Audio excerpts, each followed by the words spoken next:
A continuación, le voy a ceder la palabra al doctor Antonio María Hernández.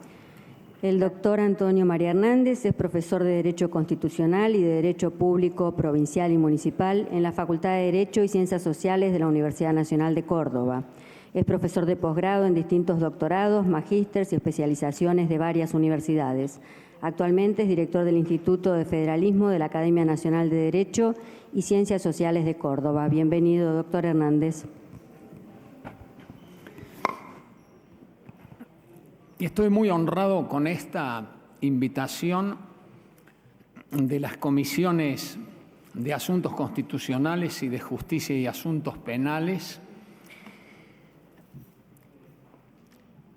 Es una honda satisfacción ver que el Senado de la Nación, que tiene una responsabilidad extraordinaria en relación al Poder Judicial, lleve adelante este debate.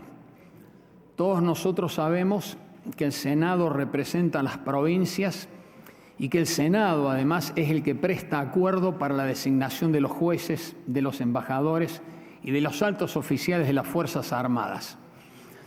Son las características especiales de nuestra Constitución, basado en el modelo norteamericano, y por eso tiene una jerarquía tan especial la función del Senado de la Nación.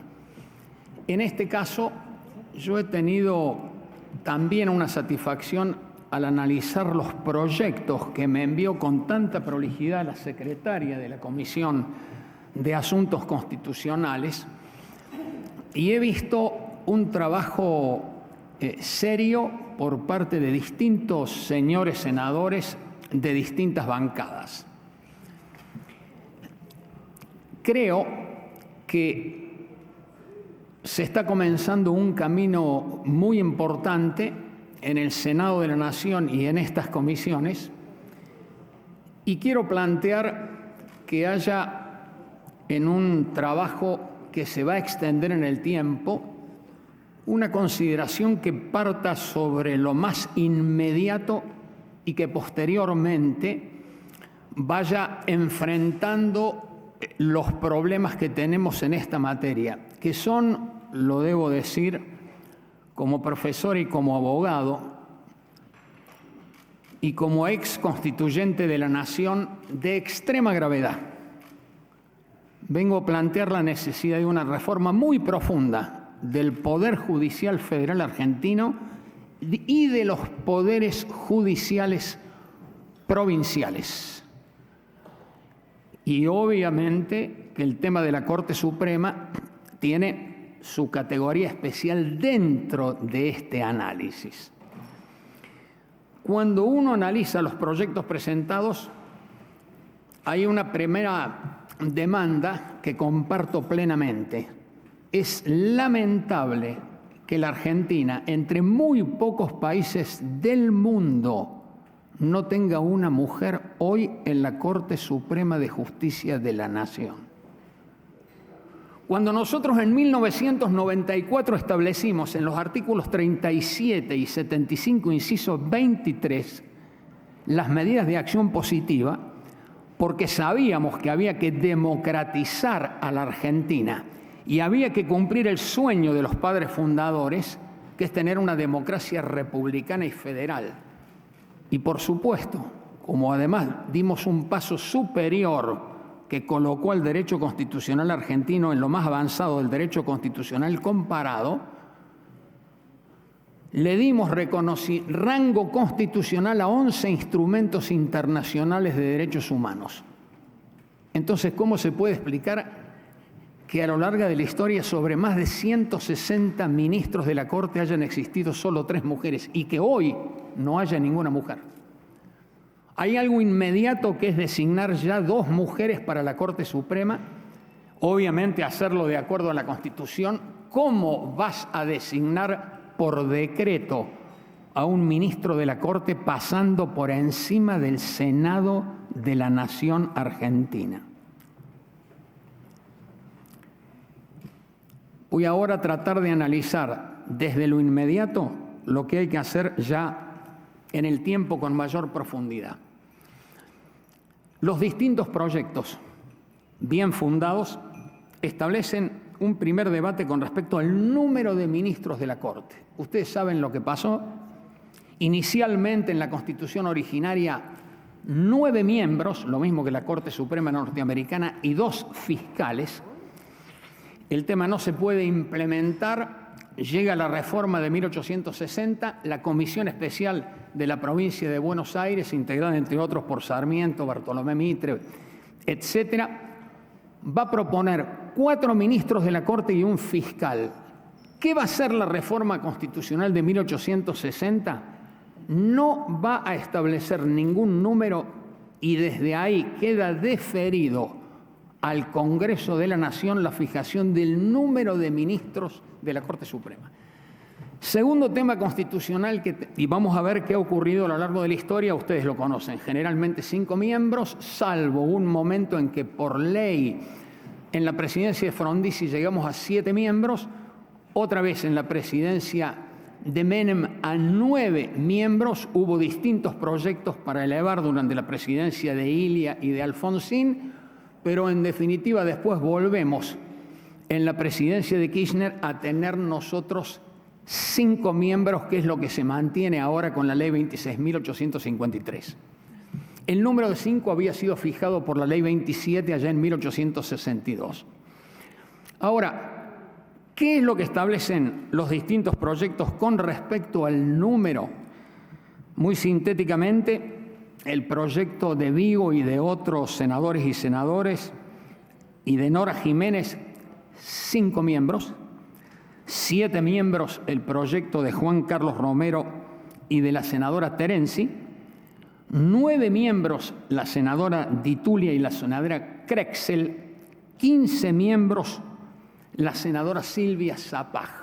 Y en algún momento, esto ya pasó, alguien propuso 25 miembros. Acá tengo que dar una explicación constitucional. ¿Por qué no se puede tener un número tan elevado de miembros en la Corte? Porque la Corte no se puede dividir en salas. Es la explicación mayoritaria de la doctrina constitucional del actual artículo 108. Hay una Corte Suprema de Justicia de la Nación. No hay salas como sí existe en el derecho constitucional comparado. Pero nosotros tenemos nuestro modelo, que es el modelo norteamericano, es una Corte de 9, no hay salas. A lo largo de la historia no hemos tenido salas. Este es un tema muy importante que lo precise, porque la mayoría de los, obviamente con esto estoy diciendo que la Corte podría tener 5, 7, más complejo tener 9 miembros, de ninguna manera veo 15 o más número, porque claro, hay que conocer cómo es el funcionamiento de la Corte, no es solo el tema del gasto, sino que tenemos que ver, yo diría, la calidad de la jurisprudencia de la Corte y además cómo se hace el trabajo. He escuchado por las exposiciones de quienes me han precedido con mucha precisión muchos de los problemas que tenemos. Uno de ellos, a ese tengo que enfocar muy especialmente, es el mal funcionamiento del Poder Judicial argentino y de la Corte en particular, porque tiene una enorme lentitud, esto no se ha dicho, lo digo acá, enorme lentitud. Así que imaginemos una Corte que tenga, por ejemplo, 15 miembros o 25 miembros. Me inclino por 5 o 7 miembros. Obviamente, sin lugar a dudas, porque hay que resolverlo próximamente, paridad de género, como lo ordenado por la Constitución luego de la reforma del 94 y por los tratados internacionales de derechos humanos. Esto se ha expuesto con mucha claridad. Con respecto a un tema que sí me preocupa, porque está en los proyectos, lo de la cuestión federal me parece un tema interesante e importante. Históricamente los miembros de la Corte han sido todos de Buenos Aires, o muchos de Buenos Aires. Nosotros tenemos que entender que tenemos una democracia republicana y federal. El problema está en la llamada especialidad que han planteado algunos de los proyectos para los ministros de la Corte. Y acá yo tengo que expresar lo siguiente. Hace muchos años que vengo explicando que el requisito especial para ser ministro de la Corte Suprema es esencialmente ser un hombre que maneje muy bien la Constitución nacional y además de esto que sea un hombre de Estado. ¿Por qué fue tan importante Gorostiaga? Porque antes había sido constituyente de la Nación. ¿Por qué lo fue Bermejo? Por iguales razones, y así podríamos analizarlo. No es un tema de buscar especialidades, porque entonces no entendemos que la Corte es una, que no se puede dividir en salas y no entendemos el problema de fondo. La Corte no es un tribunal de cuarta o quinta instancia como algunos creen. Así que acá no hace falta una especialidad en derecho civil, en derecho penal, en derecho... No. Esencialmente lo que tenés que saber, que es lo que ha ocurrido bastante poco en la historia argentina, es derecho constitucional. ¿Por qué? Pues un tema teórico muy claro, porque la Corte es un tribunal de garantías constitucionales, no es un tribunal de casación. Por eso hay tribunales de casación abajo, solamente interviene en cuestiones extraordinarias cuando está violado lo democrático, lo republicano, lo federal y lo convencional, en este caso internacional. Para eso está la Corte Suprema. ¿Qué nos ocurrió a lo largo de la historia? Lo que ha pasado con muchas de nuestras instituciones. El modelo, si hay algo en que seguimos, el modelo norteamericano fue exactamente en la materia judicial. Hoy, la Corte Suprema norteamericana por año, ¿cuántas sentencias firma? Promedio, 100. ¿Cuál es el promedio por año de la Corte Argentina desde hace años? Mucho más de 10.000 sentencias. Además, saben cómo continúa la presentación de causas. El problema está en el mal funcionamiento, por eso digo, hay que hacer un estudio muy profundo, muy delicado, de todo el sistema judicial argentino. Señalé hace poco en una nota en Clarín un problema clave. Para ser juez, tenés que aferrarte siempre a la Constitución, tenés que ser un hombre que tenés que tener mucha claridad y mucha transparencia. Por eso es tan importante algunos proyectos que hablan precisamente de esto, de conocer muy bien cuáles son todos los tipos de antecedentes, cuál es la transparencia con que actúa un juez, cuáles son las vinculaciones que ha tenido. Esto es sumamente trascendente para tener jueces probos, independientes y que defiendan la Constitución.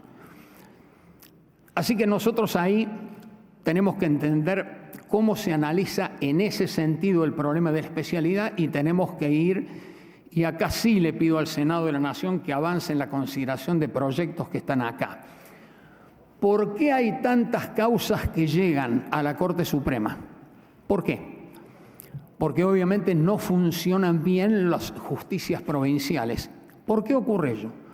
Porque tenemos un doble problema en la Argentina. Politización de la justicia es enorme y es muy clara la manera en que se quiere cooptar al Poder Judicial o a los consejos de la magistratura, y entonces eso tenemos que cuidarlo. Acá no puede haber politización de la justicia. Lo que hicimos en la reforma del 94 fue crear el Consejo de la Magistratura para alejarnos de todo eso. Es muy claro ver los debates en la Convención Constituyente para entender qué quisimos hacer. Claro. El otro tema, judicialización de la política. Así que ya se viene el tiempo cumplido cuando este tema requiere de un seminario para el análisis. Es clave que nosotros pongamos el énfasis en esta cuestión. Y sí le tengo que pedir al Congreso de la Nación, defiendan la Federación, defiendan el artículo 129, limpien de casos a la Corte Suprema, que se siga el precedente del caso Levinas. Muchas de las causas provienen de la justicia nacional. Es vergonzoso que todo el pueblo argentino pague a la justicia nacional, civil, comercial, penal, laboral de la ciudad de Buenos Aires, cuando esto tiene que ser transferido de inmediato al gobierno de la Ciudad Autónoma de Buenos Aires, que se los digo, a nivel internacional es lo que más les ha llamado de la reforma del 94. Lo que hicimos con la Ciudad Autónoma de Buenos Aires al constituirlo en un nuevo miembro de la Federación Argentina, pero autonomía plena. Lean y vean los debates del artículo 129. Si nosotros hacemos esa transferencia, muchas causas van a pasar por el filtro del Tribunal Superior de Justicia. Eso sería muy importante que haga el Senado de la Nación. Se darán cuenta que hay muchos otros temas que tengo que analizar, pero el tiempo se acabó. Gracias por esta invitación.